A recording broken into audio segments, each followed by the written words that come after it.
Ever stop to think about how your body's always, like, fixing itself up? Hmm. Not in, like, a superhero way, but Hmm. down at the cell level, it's constantly renewing and repairing. Yeah, fascinating, isn't it? It is. It's kinda like remember that starfish thing? Oh, where they can, Regrow a whole limb? Our bodies have a version of that going on. right, right, that incredible regenerative capacity. Makes you wonder, can we, like, help it along? Uh, Maybe with something simple like what we drink? Intriguing thought. Definitely something we're diving into today. I'm expert's name, by the way. Thrilled to be back for another deep dive. I'm host's name. Always excited to explore these health mysteries with you all.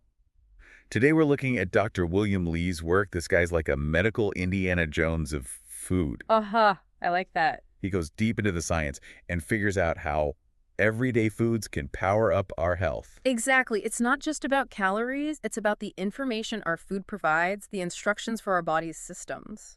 In his book, Eat to Beat Disease, it's like our guide for this deep dive, laying out these fascinating connections between what we eat, or drink in this case, and how well our bodies can heal and stay young. Absolutely. A treasure trove of insights.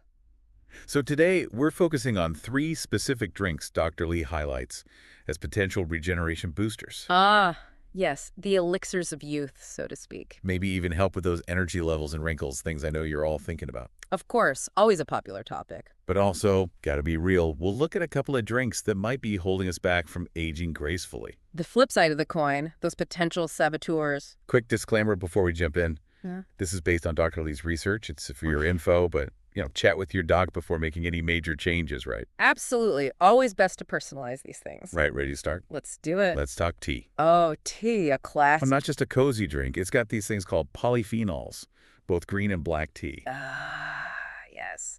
Those powerful little protectors. They're like tiny shields for our cells, right? Right? And they help make more stem cells, too. Precisely. Yeah. Stem cells, those master cells with the potential to become various types of cells in the body. Exactly. So green tea especially has this powerhouse called EGCG, epigallocatechin gallate. Did I get that right? You nailed it. A bit of a mouthful, but a very important compound. I know, right? This EGCG is a super antioxidant and fights inflammation like a champ. It's like a cellular cleanup crew, neutralizing those harmful free radicals that can damage our cells. So it's not just protecting the cells we have, it's making it easier for new ones to form, right? Yes, by minimizing damage, it allows the natural repair and regeneration processes to work more efficiently. And black tea, the kind many of us drink daily, it's got its own polyphenol blend. Indeed, and research shows it can really boost stem cell formation. So whether you're team green or team black, good news. Absolutely, both contribute to overall cellular health, which, as we've said, is key for the body's ability to renew itself. And it's not just about stem cells, right? Regular tea drinking, it's linked to better metabolism and heart health, too. Exactly, a whole range of benefits that extend beyond just stem cell activity. Okay, but how much tea are we talking about here? Well, studies suggest 2 to 3 cups a day, either green or black, seems to be the sweet spot. All right, that's doable. And hot or iced, doesn't matter. That's the beauty of it, flexibility to fit your preferences. Here's a tip. A bit of ginger or a squeeze of lemon. Ooh, smart additions. Ginger's got those anti-inflammatory powers, and lemon helps your body absorb the tea's goodness. A great example of food synergy, where combining certain ingredients can enhance their individual benefits. But milk and sugar, maybe not so much. Right, they can interfere with how well those tea compounds get absorbed. Makes sense. So, listeners, are you tea drinkers? Will this make you brew an extra cup? Let us know. Now let's switch gears to something a little more decadent. Hot chocolate. Ah, now we're talking. But there's a catch. Yeah, not the sugary instant stuff. We're talking high cacao, at least 73%, according to Dr. Lee. That's the magic number. It's about the quality of the chocolate, the richness of its beneficial compounds. So basically a guilt-free treat that also helps your body regenerate. Exactly. It's all thanks to these plant compounds called flavonols, which dark chocolate is loaded with. But these flavonols, they're not just good for stem cells, right? They also help blood flow and fight inflammation. A triple threat for overall health and well-being. And get this, some studies suggest that flavonols could actually double your stem cell count in just a month. Now that's impressive. A testament to the power of these natural compounds. Plus, dark chocolate has been linked to better brain and heart health, and even a lower risk of some chronic diseases. It's not just a treat for your taste buds, but potentially for your long-term health as well. Okay, so for those wanting to hop on this chocolate train, what's the best way? High-quality dark chocolate, at least 73% cacao, either melting it down or using unsweetened cocoa powder for your hot chocolate. So skip the sugary mixes. Yes, aim for the purest form to get the most benefit. And to make it extra delicious and healthy, hot water or unsweetened almond milk. Excellent choices, creamy and satisfying without the added sugar and unnecessary calories. And definitely hold the whipped cream and extra sugar. Right. Those would counteract the very benefits we're seeking. But hey, vanilla extract, a sprinkle of cinnamon, those are good, right? Absolutely, natural flavor enhancers that won't compromise the nutritional value. Yeah, who's feeling a little less guilty about those chocolate cravings? Let us know if you're planning to make hot chocolate your new stem cell booster. All right, ready for our final drink. Absolutely. What's next on this regenerative beverage menu? Pomegranate juice. That beautiful red, vibrant juice. Ah, the Ruby Elixir, a drink with a long history of health associations. Not just pretty and tasty, it's got some serious antioxidant power. It's a powerhouse of antioxidants, particularly those called elagitannins. Flagitannins are like those little bodyguards protecting your cells from damage. Exactly. They shield our cells from oxidative stress, which is a key contributor to aging and many diseases. So they're helping slow down that aging process at a cellular level. Precisely. By neutralizing those harmful free radicals, they prevent damage to our cellular structures and DNA. And that's not all, right? They're also good for gut health, helping those good bacteria thrive. Absolutely. A healthy gut microbiome is increasingly recognized as crucial for overall health, and elagitannins support that. And here's the really fascinating part, and maybe a bit surprising. These elagitannins might actually help inhibit cancer cell growth. This is an area of ongoing research, but some studies have shown promising results. They seem to interfere with the blood supply to cancer cells, essentially starving them. So potentially a powerful tool in the fight against cancer, just from drinking pomegranate juice. Indeed, the potential benefits of pomegranate juice are truly multifaceted. Okay, so for those wanting to add this to their routine, 100% pure juice, no added sugar. Absolutely, the purity is key. We want to maximize those beneficial compounds without unnecessary sugars. Makes sense.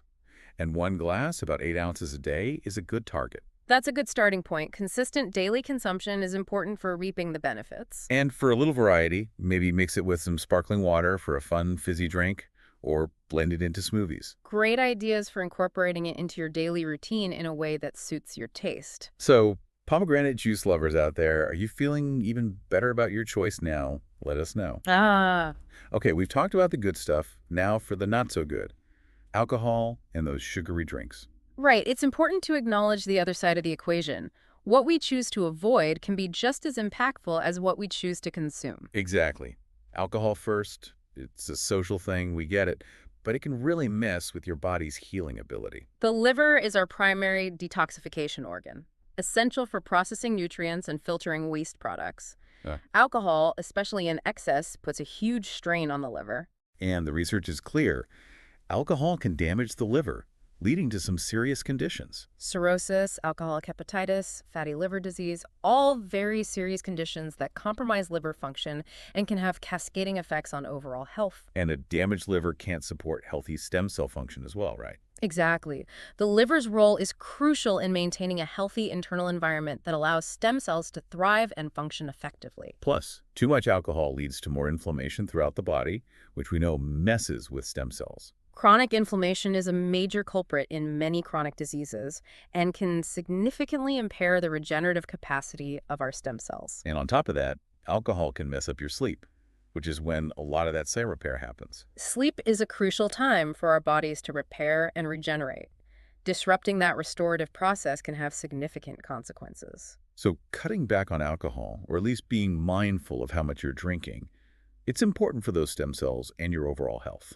Even moderate alcohol consumption can generate free radicals and contribute to oxidative stress, so it's definitely something to be mindful of. You know, sugary drinks, all those sodas, energy drinks, sweetened teas, they might seem harmless, but Those added sugars cause rapid spikes in blood sugar, which triggers a cascade of metabolic events that can be quite detrimental. they throw your whole system out of whack, right? In a sense, yes. While insulin is necessary to regulate blood sugar, those constant spikes caused by sugary drinks can lead to increased oxidative stress and inflammation, both of which are harmful to our cells. And that's not exactly helpful when we're trying to boost our body's natural healing abilities. Indeed, it's about creating a favorable internal environment that supports cellular health and regeneration. So, folks, we've gone through 3 drinks that can potentially help your body heal and renew itself. Green and black tea, high cacao hot chocolate, and pure pomegranate juice. Each with their unique set of beneficial compounds working in synergy with our body's own regenerative mechanisms. But also remember the 2 to be mindful of: alcohol and sugary drinks, because they can hinder those very same processes. Awareness is key. Understanding how our choices can impact our health empowers us to make informed decisions that support our well-being. Exactly. So as you go about your day, think about which of these drinks you might want to add to your routine or maybe cut back on. And pay attention to how you feel. Does your energy improve? Do you feel any different overall? Your body will tell you what it needs. Thanks for joining us on this deep dive, everyone. We hope you've learned some new ways to potentially boost your body's natural healing power. It's been a pleasure exploring these fascinating topics with you. Until next time. Bye for now.